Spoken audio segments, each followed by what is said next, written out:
In August, Jelani presented symptoms to his keeper team of lethargy, decreased eating habits, and an apparent weakness when climbing. Initial examinations ruled out heart and dental diseases, two common health problems in gorillas, but an abdominal mass was discovered.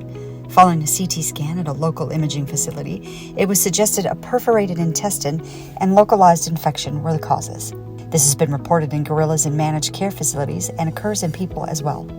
The zoo's Animal Health Care Center will consult with human health care practitioners, particularly on primate cases, as was the case with Jelani. The zoo's senior veterinarian, Dr. Zoli Jamasi, confirmed with Baptist Health of Louisville General Surgeon Dr. Richard Percorni, who gathered his surgical team last week and performed an appendectomy on Jelani. CT scan revealed that the abdominal mass we were palpating in Jelani was an infection, a localized infection associated with probably a perforated intestine. We were pleasantly surprised with surgery that the mass was associated with a ruptured appendix, and therefore an appendectomy was indicated rather than bowel resection and reattachment, which is a bigger process and a more difficult situation with a longer recovery. The perforated appendix technically is definitely a little bit easier surgery, at least the part that directly involves the large intestine and the risk that he's going to have any problems from that.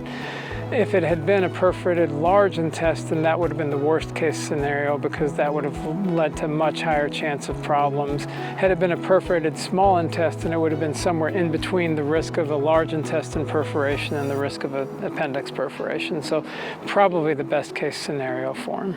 Fortunately, everything with him went smoothly. We didn't get into anything we didn't want to get into, and we got out everything that we needed to get out. So an appendectomy or removal of the appendix, that's a procedure that happens in humans as well. You don't have to have your appendix. You know, we expect Jelani will do just fine without one. He's doing quite well in recovery. He's eating, he's defecating, he's leaving his incision alone, and we expect he's going to continue to do well in the coming days and weeks. So one of the things that was most impressive, I think, about the whole thing was just the amount of planning and collaboration that went into everything.